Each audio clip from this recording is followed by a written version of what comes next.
Okay, good afternoon everybody, and welcome to our webinar. This is our first webinar together, and I think it's Avril's first in total, and this is only my second one, so please bear with us and we will try our best, but use the chat function if we do mess up a little bit to try and help us through it. So really appreciate everyone coming today. We were overwhelmed with the amount of people that had signed up for the webinar, and we've got people from all over the world. We've got people from different education phases, people who teach lots and lots of different subjects. So we're really overwhelmed, and we just want to welcome everyone to this webinar on how to engage at the start and how to assess at the end. So I'm just going to give a little bit about myself, and then Avril will do the same. And then I'll tell you what we're sort of going to cover in today's webinar. So my name's Gary Talbot, even though it says elementary technology on the host name. I've been a teacher for over 10 years as a science teacher in secondary schools in the UK. And during that time, I've been assistant head of science. I've been a lead practitioner in science, and I've also been an assistant head teacher as well. So that's a little bit about me. Avril? Good afternoon, everybody. My name's Avril Townsend. I'm a science teacher as well. I've been a second in department, head of departments and lead practitioner as well. So, and I teach in the UK. Okay, thank you, Avril. So what we're going to do in this webinar is we're going to look at, as we call them in the UK, starters and plenaries, are when we sort of trained, and there used to be this model of having a three-part lesson. So it's basically activities that you can do at the start of your lesson and activities that you can do at the end. Now the title's a little bit misleading because some of the activities that you might do at the end, you could do halfway through the lesson. So you don't necessarily have to do them at the end.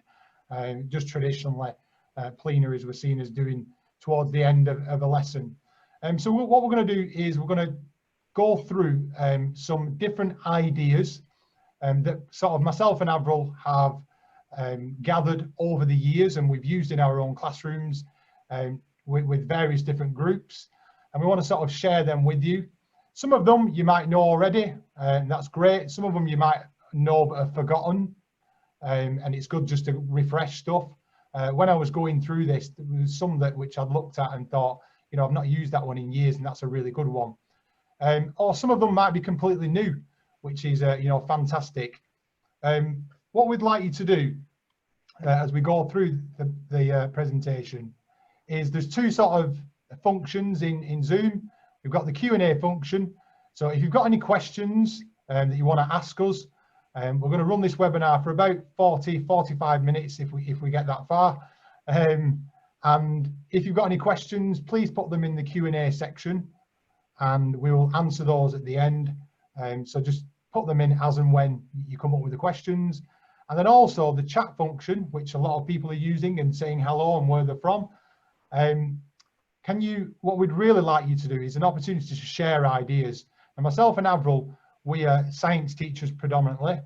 So some of the activities that we're going to show are ones we've used in science to teach our science, but they're very generic starters and plenaries that you can use. So as we go through them, if you've used that idea, or you can think of a way that you could use it in your education setting or in your subject, then please share that in the chat with everybody else. So for example, if you're an MFL teacher, you teach French, you might see one of those activities and think, I could use it in this way. And there might be other French teachers that are in this webinar that might value you sharing that idea. So please, when we're going through each activity, if you can think of something or where you've actually used that one, please share it in the chat function. So that's sort of the basics out of the way. The first webinar I did, we had a massive thunderstorm and there was a lightning storm that actually blew up my Wi-Fi box and I cut out. So hopefully that won't happen today because the sun is shining. So fingers crossed, and hope that doesn't happen with Avril either. So first of all, as a good person doing a webinar should do, always start with a quote. And this is a quote I always like. And it's to do with us as being educators, us being teachers. Sort of bring the reason why we do teaching or we do education is to see that the smile on a child's face when they've learned something new. Just that excitement and that, you know, knowing that they're happy and something's clicked in the back of the mind. So I think it's a good quote to start off with. The reason why we're all here is to make the lives of young people better and try and make teaching as interesting, as fun as possible as well. So first of all, what I'd like you to do, a little bit of audience participation to start off with. So I put a question on the screen. What makes an effective starter? So what we'd like you to do now is in the chat function, if you can, it's going to give you 2 minutes as a typical teacher would do, but really only give you 1 minute. In the chat, can you just put down what you think makes an effective starter? Some people have started already. Even say go yet. Go.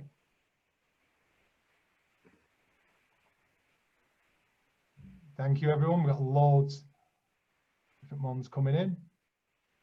Oh my God, it's going so fast I can't even read them.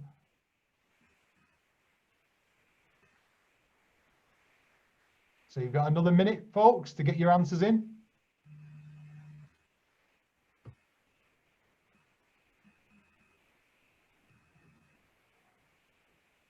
"30 seconds.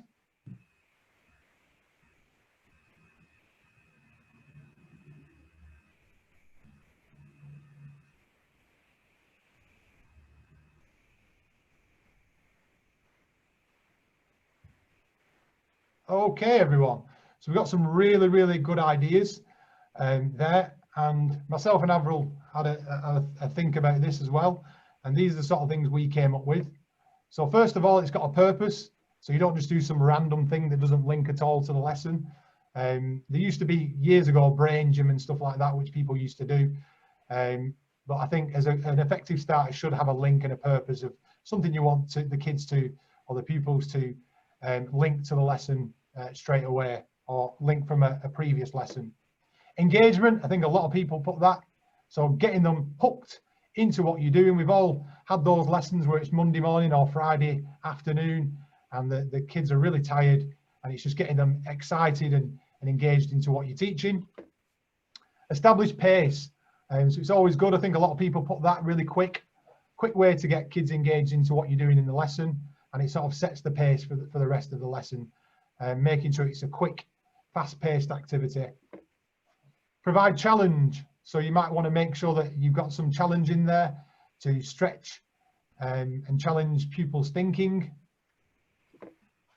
Assess prior learning. So sometimes we do a starter to assess prior learning. That can sometimes be retrieval, which is the buzzword at the moment, retrieval practice. And then finally, to make them think about what we're doing today. So to get their minds racing and thinking about stuff. Okay, Avril, over to you. Hi, so we gave the link to a Kahoot in the chat function. So I've used Kahoots a lot, particularly at the start or at the end of lessons. It's really easy to use, it's easy to set up. The pupils really enjoy them. Quite often they will ask, oh, can we please do a Kahoot in lesson? One bonus at the moment is that you can get the premium membership free at the moment until schools in the UK fully open. So I would take up on that as soon as you can. The benefits of the premium one is that you can get different types of questions to ask the pupils. So you can do quiz, true or false, open-ended, puzzle one. So you've got a lot more variety to your questions that you can ask. So it's a lot better than the free version, but the free one works just as well. The only downside is that you do need to have, pupils need to have devices, phones or iPads or laptops, and they need to be connected up to the internet, so it might conflict with some mobile phone policies within schools. But quite often, if you've got those devices available, it's definitely a really good one that gets the pupils engaged, and you can assess where they're at and test the progress throughout the lesson. Okay, so what we're going to start off with, we wanted to do that one. That's a bit of both as a starter and a plenary. So we sort of put them into 3 sections. Ones which were lend themselves more to being start of a lesson, ones which were more towards the end, or a plenary, a mini plenary throughout the lesson, and then ones which are a bit of both. So we put that one first just because we started with it and you guys. So it's going to be quite interesting to read some of your answers. I based those questions on GCSE subjects, so it'd be quite interesting to see what you think. So the first one, people have probably used this a lot over the teaching, or you might not have, but using a photo starter. So as soon as the kids come in the room, you'll have an interesting, intriguing photo on the whiteboard. If you've got a visualizer in your room, you might want to put a real life photograph. Sometimes it's a little bit more engaging if you've got an actual old real photograph as opposed to just one you've got off the internet. So you might have that under your visualizer on your screen as well. And then give them time to think about it, ponder it. You might have some questions underneath it for them to think about whilst they're coming in. And you can then do the register while they're thinking about those questions or writing down those questions. And then once you've done the register, ask them what's happening, or have they got any questions about the image that you're showing, or maybe even how does that link to today's lesson, you might ask them. And one of the things I've used, you might have seen this set of photos before, quite a lot of training sessions and stuff that I've been to in the past show this particular set of photos, and I use it in science when I'm talking about moments and levers and how things are balanced in physics. So the first picture is a car's gone into the harbour, and a recovery truck comes and picks it up, and then what happens is the recovery truck ends up falling in the water as well.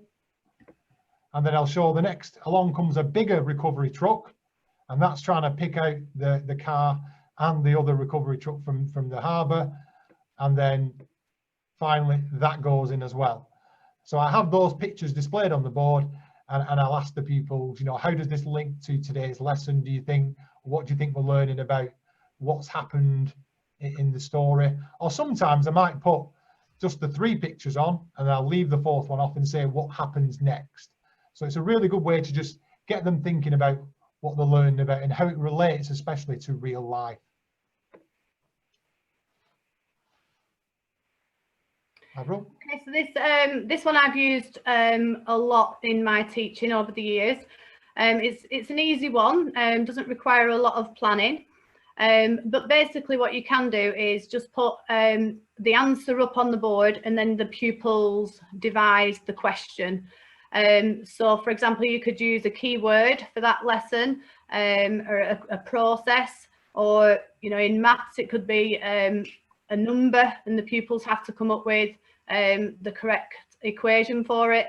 And you can get the pupils to, it can be differentiated, so you can give clues out, or you can make it a little bit more challenging. So if some students finish the activity, so they write one question, you can get them to write more than one. And then it causes a really good discussion at the start of the lesson. It addresses misconceptions. You get pupils to share their questions and share the reasoning for devising that question up. So a little bit of interaction on this one. So if I give you the answer, Rubik's Cube, just put in the chat now a question where Rubik's Cube would be the answer, just to see what responses we get for that.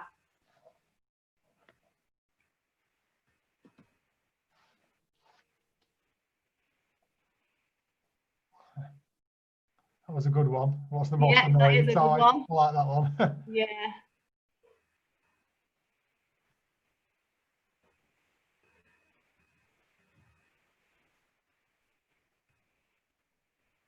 Yeah, so there's some really good, interesting ones there. I'll give you another 10 seconds to get your answers in. Science one there, what forces are used?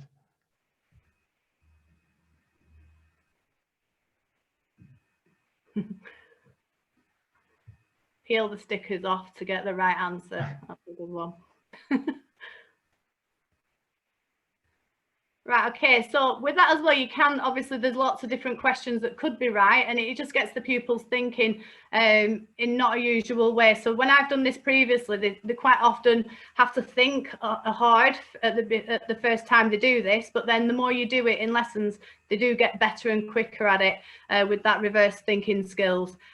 So the question that I had in mind when I was coming up with that was, what is one of the most top selling toys ever? So, and it is the Rubik's Cube. So you can obviously pick any keyword or whatever relates to your subject. Okay, the next one is something which is been shared on Twitter.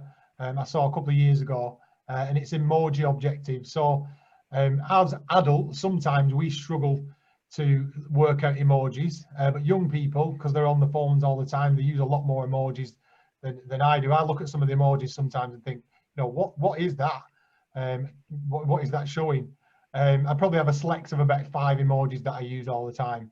So one of the things you can do is have your objectives that you're going to use in that lesson as an emoji or a set of emojis. So you might have words that are missed out and there's an emoji in there, or you can just have, like the picture there, you can have one the total topic of what we're learning about today, of a range of different emojis. So just looking at that one, can anyone figure out what the lesson was about?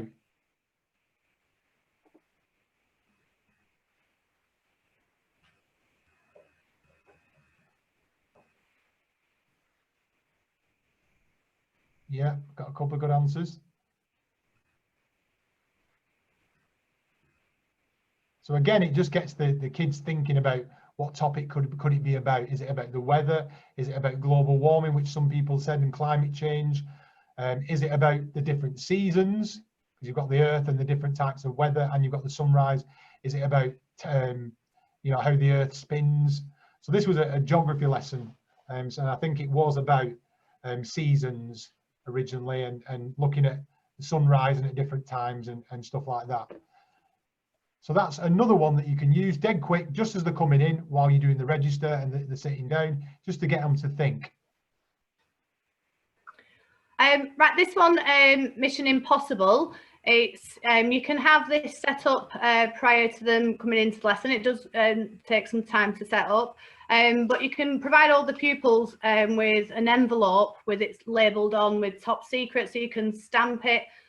Just makes the lesson a little bit more exciting on entry, and get the theme round that you're all going to act as secret agents. So you can have a variety of activities within the envelope. So you might want to do a card sort or a matching activity, and you can differentiate it. So you could give your higher ability pupils different tasks. And the idea is you make sure that the pupils keep it top secret, so they don't share any of their answers. And say if you've got 2 top ability groups working within your class, once they've completed it, they can swap, and you can get them to do the other activities. So you've got a wide range of differentiated tasks all taking place at once at the start of the lesson. So in English, you might want to match some quotes. In maths, you might want to do matching fractions with decimals, or a sequencing activity. So anything where it requires like a cut and paste or a sorting activity, you can do that. It's good for differentiation, and it just gives it a bit of a exciting entrance to the lesson, so that they think that they're doing something that's top secret, and they get to play the role of being like a secret agent as well, and keeping all their answers secret. This one, bumps, is a little bit like it's a variation of musical bumps. So you can start off with the full class standing, and then you might want to, if for example in English you're reading through a page of text or a paragraph of text, you might want them to sit down if they hear like a verb or a noun, and then you can have a competition to who can be the last one standing. So if they sit down at the wrong time, then they get eliminated. So you could do that in maths. You could put some sums up on the board if they get if there's a one that's wrong, they're to sit down, and you can do that at different stages so that they can work out whether they've got the right answer or not. So it gives a bit of competition. So the boys tend to like this one because they want to win. So you can do it with lots of different, it might just be a keyword that you want to emphasize in that lesson and use it for that. Okay, next one is something called relay. Now, this works really well, or a lot better, if you have a small group. But it's again a little bit of competition between two sets of groups. So what happens is you would divide your board into two halves. So if you've got a visualizer that's got the function of having two separate documents showing on the screen, then you could use that. Or you could just print out an A3 sheet or something big and stick it onto the board. And what you would do with that is you might have text that's written on there and you would stick it to the screen. It just needs to be easily read from a distance when they're standing back, so they can see it. What you would do then is you get pupils to line up in two groups, in two rows, and the teacher would then say, right, everyone, run to the board and then identify a mistake in that text, or it might be highlight the keyword which is linked to today's lesson in that text, or correct a mistake, or work out a maths problem. So it could be anything, a task where you're asking them to do it one by one. And then it'd be the first team who's finished all the correct answers on the sheet, going back and forth. So once one person's been to the board, they've done it, they go to the back, and then the next person, and so on and so on. So it's dead quick. You just need to print out some questions or mistakes or whatever, stick them on the board, and have two classes competing against each other to finish the activity to start off with. So again, it could be, if you know, for example, in science, we might want to do a literacy starter. So we give them some scientific text and we ask them to look at the spelling mistakes, the key science words, or the grammar mistakes. Or you can even do it with labeling diagrams where they're running and labeling different parts of the diagram. So another little quick activity where you're passing over the ball pen each time, and another bit of competition, which boys particularly seem to like a lot more.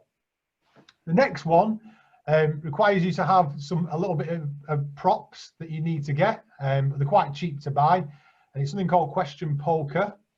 So what you would do as a teacher is you'd buy yourself 2 packs of playing cards. You'd have 1 pack which would stay on your desk all the lesson, or it might be in your drawer or whatever at the front. And then you'd have another pack which you'd open and you'd have it in your pocket throughout the lesson. So this is something that you can start off with at the beginning of the lesson, and you can do it throughout the lesson just to keep them engaged. So what you could do to start off with is you just go around and just give out a few random cards.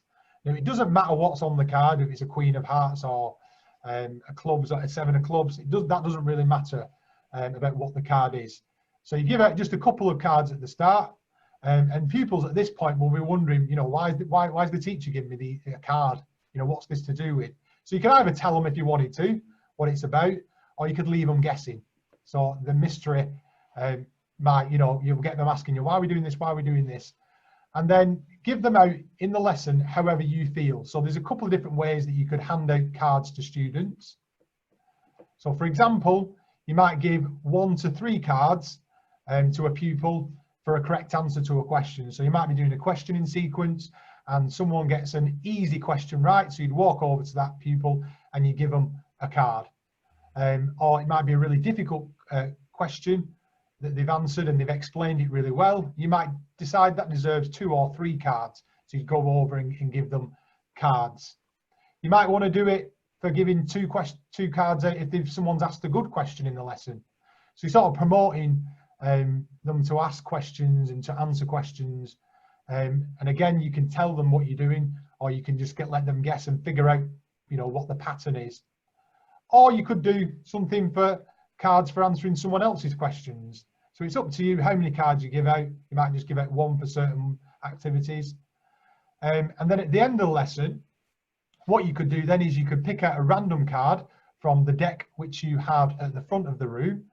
And then that person who's got that card matches it, they could be a winner. So you might give them achievement points or some sweets, or however you reward your pupils in your school. So it's a nice little way to start the lesson, end the lesson, and have something which goes throughout. Adds that little bit of excitement, you know, of kids. I mean, you could do it with different things. You could do it with poker chips if you wanted to as well, and give different values of chips to different questions as well. So you can mix it up and use different things. Diamonds are forever. They are all I need to please me. So hopefully you could hear that Diamonds Are Forever song just playing in the background there. So one strategy I've used in the past and recently online lessons as well, if the pupils are entering into the classroom, you can have a connect song that links to that lesson. So I've used the Diamonds Are Forever James Bond theme tune for when I've been teaching chemistry about diamonds, and there's 4 carbon bonds within that. So the pupils have the song playing at the start, and they have to try and make the connection between the title and the objectives and the song. If they don't get it at the beginning, you can replay it at the end to see if they can get the connection at the end of the lesson as well. So there's quite a lot of songs you can you might be able to think of that link to yours. So another one I've done is Opposites Attract by Paula Abdul. I think that's in the 80s, that song, but that's a good one for the ionic bonding in chemistry as well. So you can have it a really small connection, or it might be more of an obvious one, but if it's an up-to-date song, the pupils like that, and it gets them excited about coming into the lesson. Somebody said it's 89. I'm not sure on the year for the Paula Abdul one. A connect joke as well, so you could have just a little meme with the joke on the board while they're completing the do now, and as a bit of an extra challenge you might get them to explain why the joke is funny. If they understand the science or the knowledge behind it, they should be able to explain why the joke is funny. So that's just another quick one to help with engagement. And concept cartoons, there's quite a lot of these available on the internet. So you can just search for these and it gets the pupils discussing. You can get them to discuss it in pairs, or you could discuss it as a class, and it just addresses some of the misconceptions that pupils might have, or you might want to deepen their understanding and get the discussion going and see if you can help the pupils understand and check what they've learned as well. Okay, so those were all mainly starters that we did. So we're going to move on to the section that's mainly plenaries now. So in the chats, like you did for the starters, if you could pop in the chat for me what you think an effective plenary would be like. One that ends before the bell. I like that one. I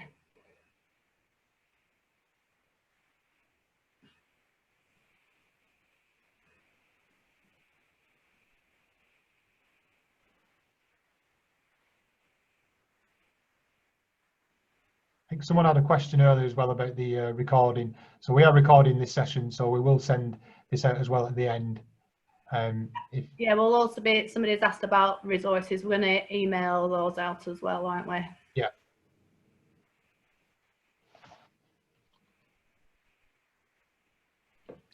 Right, we're getting loads of really good responses there. So what we came up with, so they don't have to be at the end of a lesson. So if you've done an episode of learning, you might want to do like a mini plenary. Some schools call them different things now as well, same with the starters. But it tends to pull together and draw together the learning that's taken place within that episode of learning or within that lesson, to consolidate or to extend, to check what's been learned and how it has been learned as well. So so everybody's been putting those sort of responses in the chat. And it also helps you to determine the next steps in learning, so helps you planning for the next lesson if there's any misconceptions that might need to be addressed from the feedback that the pupils got. Okay, so one of the things you might have seen or you might have used yourself are exit tickets. They're quite common. There's lots of different variations of the exit ticket. So you can have an emoji one, these Snapchat ones, I think there's Instagram ones. So anything that links with pupils' lives, you know, it engages them to fill it in more than anything. Some of them kind of don't always ask the questions that you want to. So like the first one, I chose this emoji. Sometimes I like to have more structured questions on mine, like the bottom one here. What have you learned? What do I need more help with? As opposed to just having a feeling as such. But you can adapt them, you can edit them. All these different templates, we've got them, and we'll share them with you at the end of the session. A variation on that is boarding and departure cards. So it's nice when they come into the classroom, you can put your school logo in the top here and call it whatever something air or airwaves or whatever. And you hand those out at the start when they're boarding the classroom, and then you do the same for departure, which asks slightly different questions. One of the things that I think is good when you do these, especially the boarding ones, is to actually, when they've done them, when you give them 5 minutes, is to just pick on certain pupils and say, right, come on, tell me, what did you put for that box? Because then it kind of encourages them to actually do it, as opposed to just sitting there and pretending they're doing it. So I think it's good to just pick on certain pupils and ask them what they've filled in the boxes. Now, if you use Microsoft Forms or you use Google Forms, there is an exit ticket already created. So for home learning, it's great. After the lesson, just send it out and get them to fill it in, so you know that maybe you have to go over and reteach some of the stuff that you didn't get through last time, or help you with your planning for the next lesson that you're going to carry out. So some schools have their own policy of having exit tickets, or there's loads of variations of them. So there's just a few more I'm going to talk you through. So there's 351. So you can see what you do with that. So 3 sentences to summarize today's work. Then they've to condense that down and reduce it to 5 keywords that summarize the lesson, and then down to 1 word. So that's another way of doing that. I like this one as well. Give me 5. So you give them all the template with a hand on, and on each finger you can write a keyword that links to the lesson. On the thumb, a question that they might have in relation to the lesson, and then on the palm of the hand they can write something that they've learnt in that lesson that links all the keywords that they've put on the fingers. So that's a nice one that I like to use as well. Also with that one, you can just get them to draw in the hand as well. If instead of printing a sheet out, you can just get them to draw in their own hand and do that. Yeah. And the learning triangle, again, it's similar to the exit ticket. So at the bottom, 3 things that the pupils learned, 2 things they found interesting, and 1 thing that they would like to find out more about. The plenary placemat, so you can prepare these and use these across the department. This is an example of an RE one. So if there's particular questions when you're doing a particular type of activity, you can reuse them and laminate them, and then they're there ready for you to use whenever you want to for any lesson. So they're reusable, they can get them out, and then they can discuss it in pairs and write down responses in their exercise books as well. So those are quite nice. Once you've prepared them, they're reusable. This blob tree one, I think it was designed initially by a psychologist to assess pupils' feelings. But you can also do it to assess the pupils in terms of where they feel they are in relation to the lesson. So if you've done a really challenging lesson and they've not really grasped the concept, they might circle themselves like the guy hanging off at the bottom there. Or if it's a lesson where they feel like they've mastered it, they'd be at the top of the tree. And it gets the pupils into discussion again. If you get them in pairs and groups, they can circle where they are and they can discuss why they're not there. Then they might want to support each other on how they can get up to be higher up on the tree, so that they've understood what the lesson was about. Okay, next one is something called Message to Me. Traditionally, I used to do this when I first started teaching, using just paper and envelopes, which are quite cheap to get from the shop. So at the end of a lesson, you would get the pupil to write a letter, or in modern times, you could get an email if they've got devices, to themselves about what they've learned in that lesson. And then they can add diagrams to that, and you ask them at the end to put the letter which they've just written into the envelope. So this could be linked to as well with English skills in terms of how to write a letter. And then if it's a letter, you put it in the envelope and you could ask the school administration team if they will post them home. I've done it a couple of times, but then sometimes it gets shouted at because it costs too much money to send letters home. But it is a nice thing if they get a letter in 3 weeks' time with something which is quite a significant topic that you did, and you really want them to remember that stuff. They get that letter and they can read it to themselves at home. Or if it's an email, you could just use the scheduled emailing system, and you could just forward that back to the pupils in 3 weeks, 2 weeks' time. So you're getting them, or you could do it on a scheduled basis where the emails them 3 days, 4 days. So it's just something nice that they get something to remind themselves about what they learned in that lesson. Okay, next one is PowerPoint games. So at the end of lessons, or after I've taught a concept, I like to use PowerPoint games. There's lots and lots of different ones out there from TV shows and game shows. And kids really, really get competitive with these different ones. So I'm just going to share with you a couple of ones that I use. What I do with them is I try to make sure that everyone's involved, because when you're doing plenaries and starters, you want to make sure that all the class are involved and not just one or two pupils. So I use mini whiteboards, or if you've got devices, you can use a polling system or something like that. You would ask a question at the end of the lesson or after a period of learning. Give them time to write their answers down and then hold them up all at the same time. And then choose one of the pupils who's got it correct, and that person will then take part in the game to see if they can win a prize, an achievement point, a sweet, or whatever you want to reward them with. And then I'm just going to show you an example of some of these. So this one, for example, is battleships. Can you see this, Mr. Avril?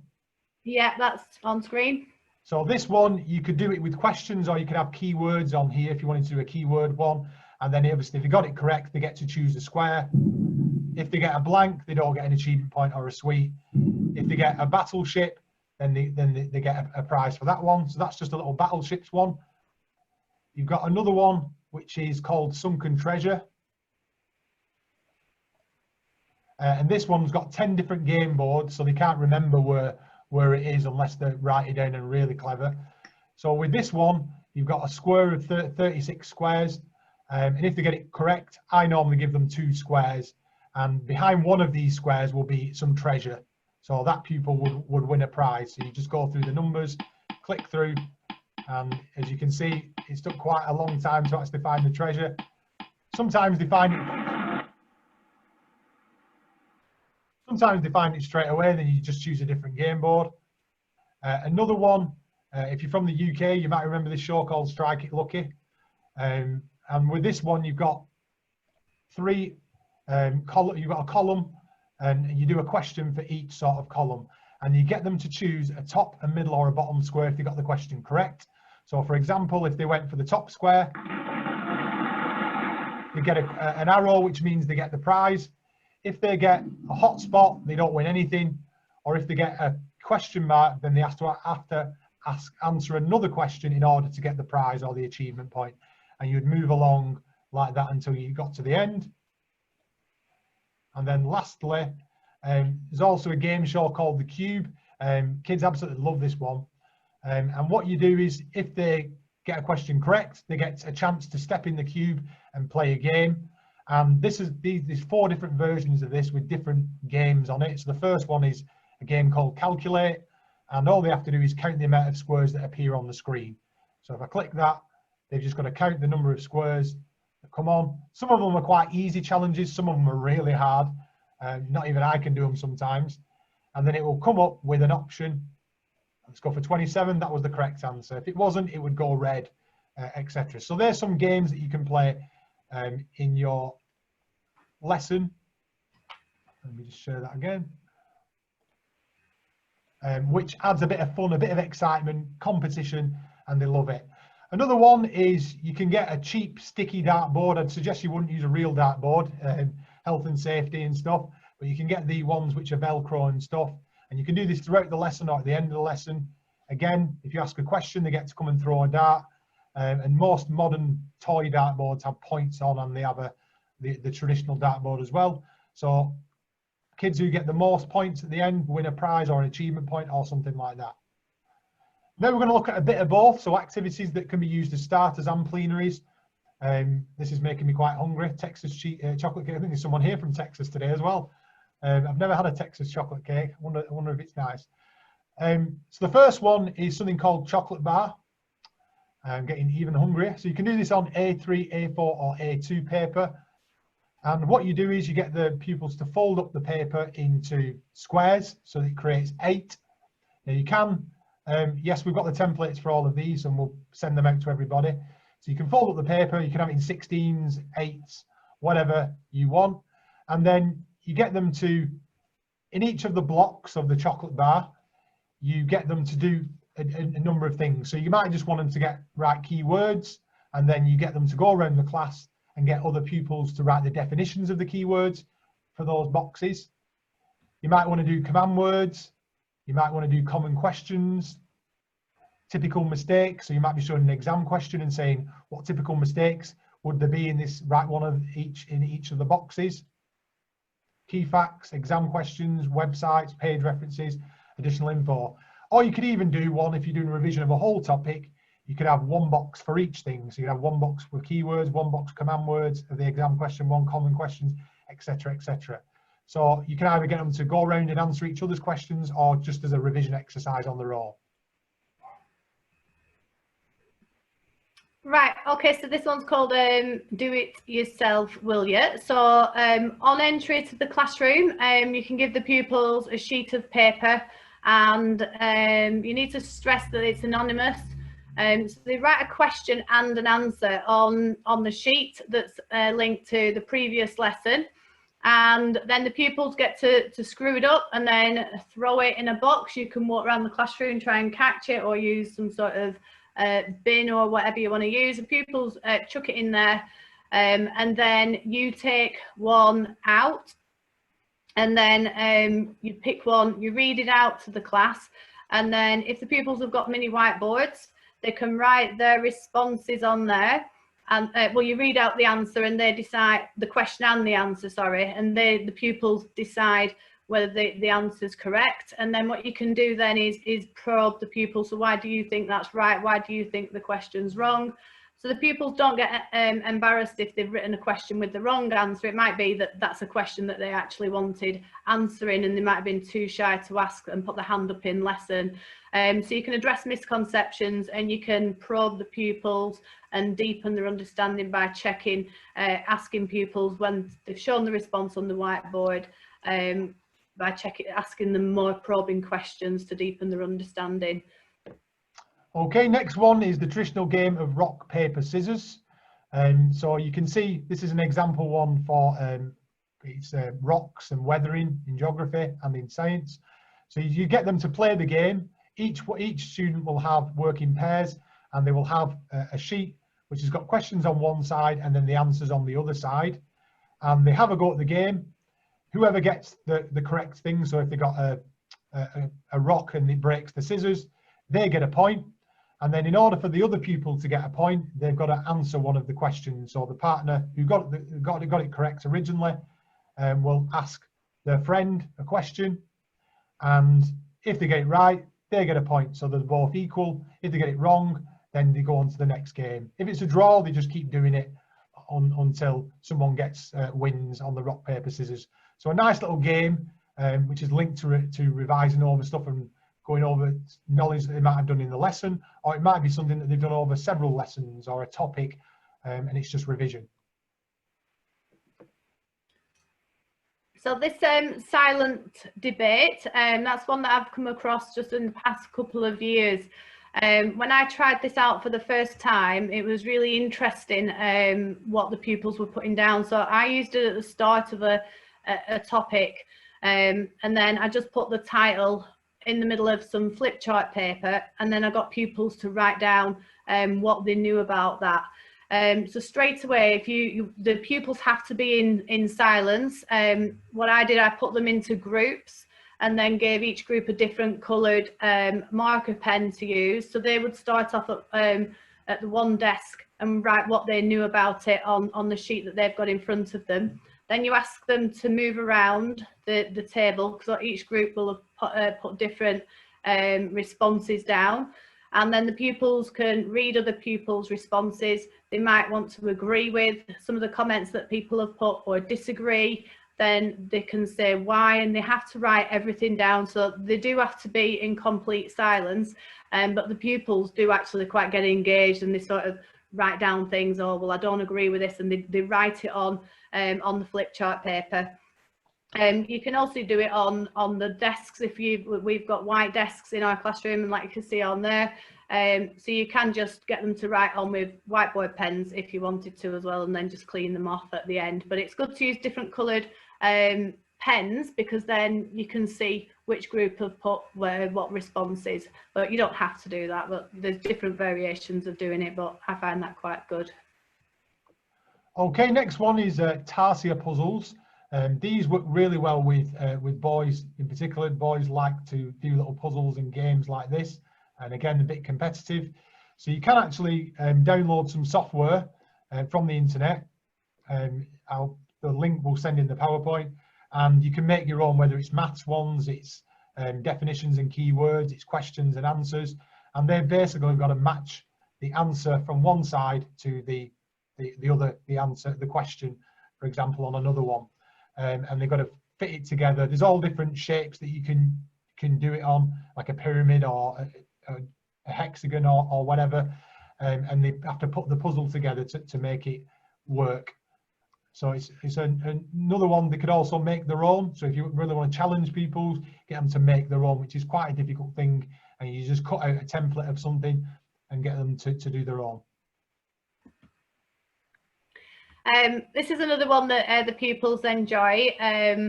It's called Dice Questions, so on the grid I've put a blank one on the screen there, so you can write any question or type any question into each of the boxes, or it might be that you want the pupils to do a particular activity. So the one on the coloured one there is one from history, so they have to link the connection with the word to World War I. So you can do it different ways.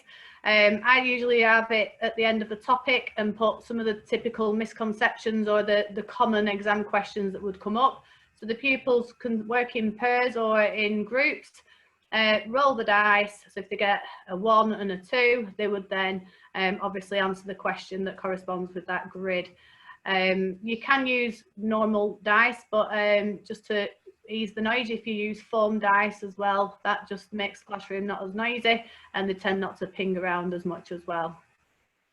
Okay, next one is something called Showdown, and this is from Kagan, a Kagan structure, and I've always found that kids absolutely love doing this activity. So what you would do is you would get kids into groups of 4. One person would be the quiz master, or the person running asking the questions, and the other 3 are the contestants or the players in the game. Everyone would have a mini whiteboard each. The quiz master will get given a sheet with questions and answers, so if you want to do it quickly, you prepare that in beforehand, or if you wanted to do it challenging, you get the quiz master to come up with the questions, then swap them with another group. And then it's like a little bit of a quiz that they have amongst themselves. So the quiz master would read out the question, pupils would write their answers secretly on the whiteboard, and then when everyone's ready, he would shout 3, 2, 1. They'd all hold up the whiteboards, and then the quiz master would have their own whiteboard, and they do a sort of a tally of the score. So they might have John, Jessica, whatever, and it's a sort of a quiz of who gets the most correct during that quiz. So they really, really like doing that because it's them taking control as opposed to the teacher doing the quiz. Okay, this is called the question matrix, or sometimes referred to as the question grid. So you can put this up on the mini whiteboard, on the whiteboard, sorry. There's different variations. So I've used it where I've put a picture in, and then you get the pupils to write questions using that question matrix. So if they're using like a how might, that's more of a challenging question to come up with, whereas if what is a bit more straightforward. So I've adapted these grids and made it into more of a competition during lesson. So pupils might want to ask more than one question and make a list, and they get points for each. So if they said what is question, that would be like worth 2 marks, but if they do a how might, that would be worth 12. So they can ask a variety of different questions, ask each other, but to add the competition element, I would ask them to work out how many points they've got. So it adds a bit of numeracy to it as well as the literacy. Okay, another one is a classic game called Splat. Now, this one is kind of not necessarily all the kids take part in this, but it's a great way of having a little competition between 2 pupils and then sort of have a winner stays on. So this template, which I got, was off the internet a long time ago. You would put your keywords in here, and you would ask the class, or you'd ask 2 people to come up to the front on the board, and you would ask the question, and then they've got to find what the answer is, and they've got to splat it with their hand on that answer. And the first person to do that would win. And you could do winner stays on, so then another people would come up and challenge them, or you could just get them both to sit down and get another 2 people up and get them to do it. So try and get as many people involved in it as you can. It's quite interesting. Some of them just splat the whole screen because they don't really know. And that's good because it tells you that they don't understand that particular question.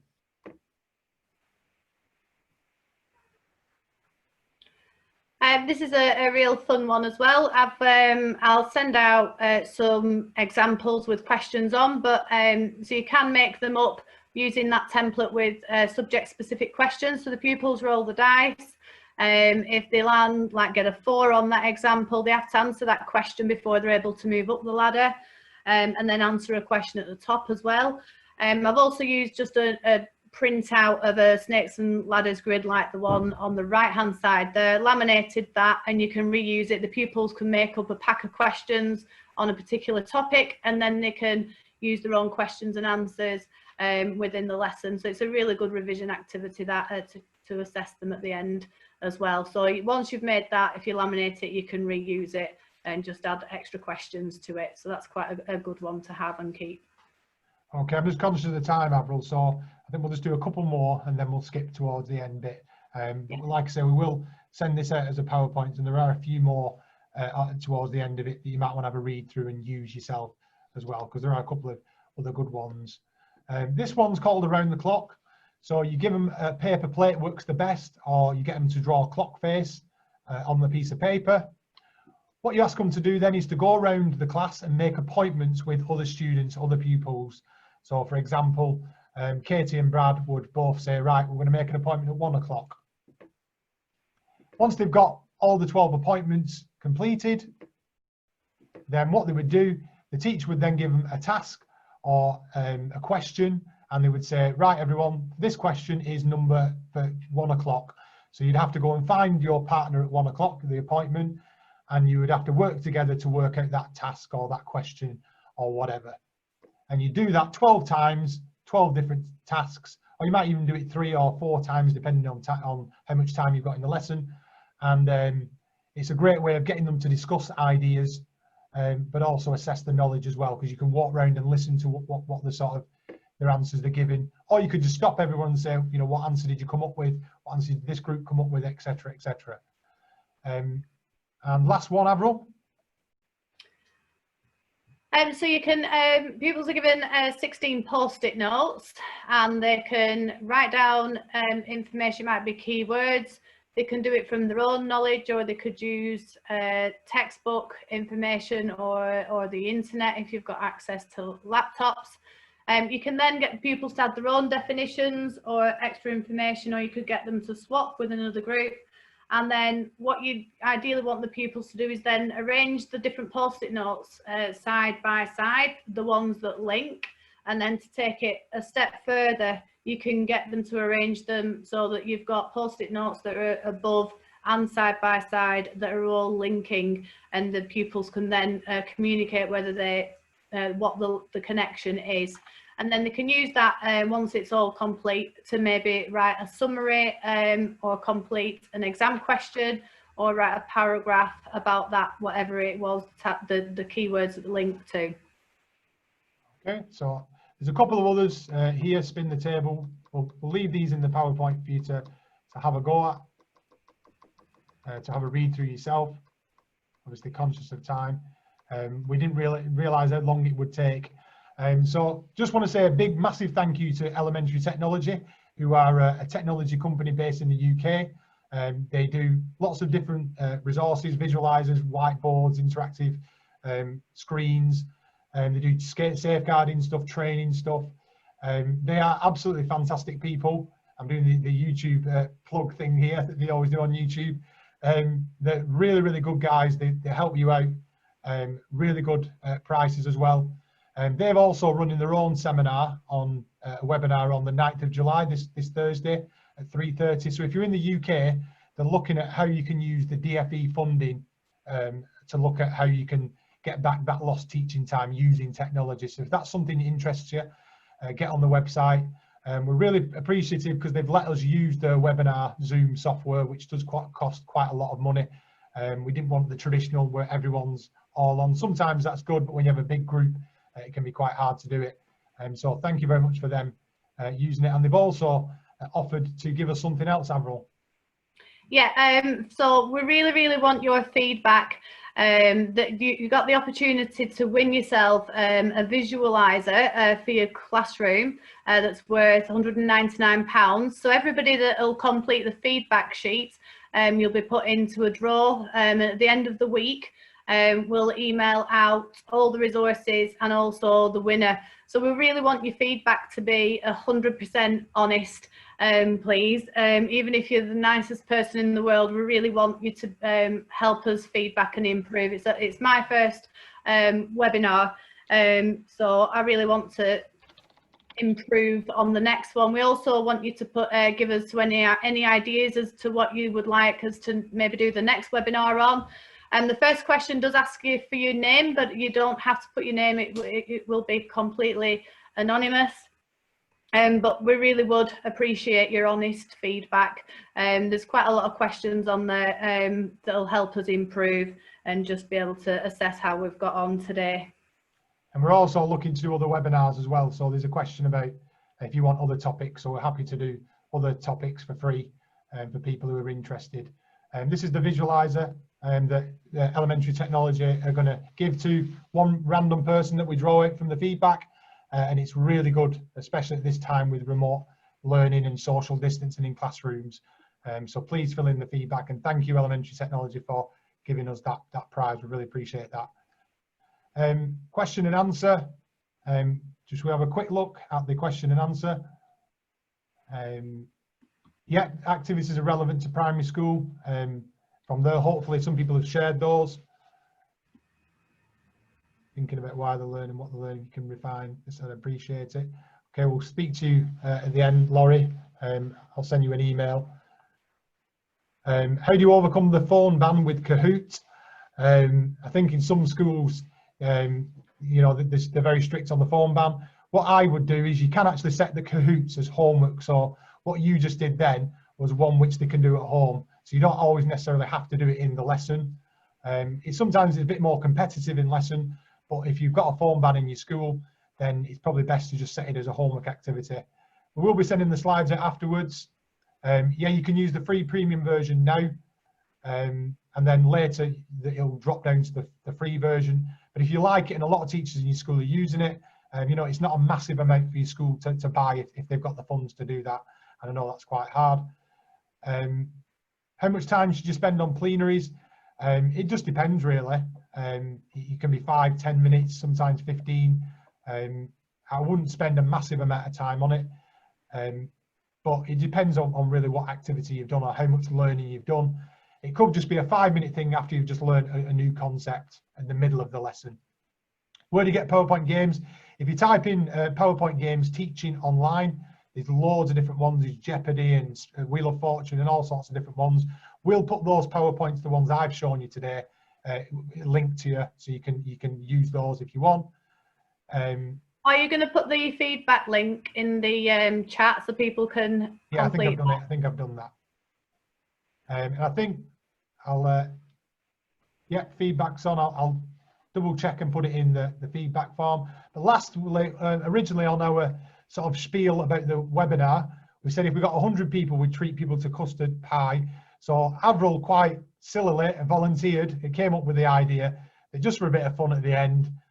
We've been through a horrendous lockdown situation.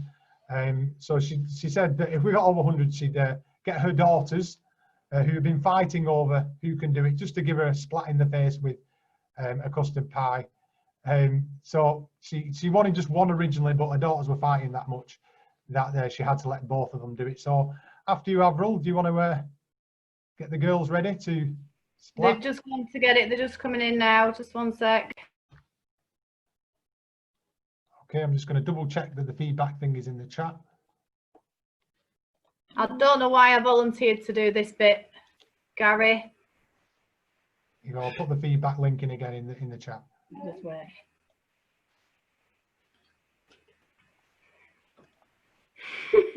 Right, off you go. Just do it. Right. Yeah, just do it. Oh. There we go. Oh, God. So thank you very much, everyone, for joining us. It's you, Gary. Yeah, next time I'm going to have to do something horrible. So thanks very much, everyone, for joining us. If you do want to get in touch with us for any more things, then just reply to the email that we send out with the video recording and all the resources and stuff like that. So thank you very much wherever you are in the world, and hopefully we'll see you again soon sometime. Thanks very much, everyone. Thank you. Thanks for joining, everybody.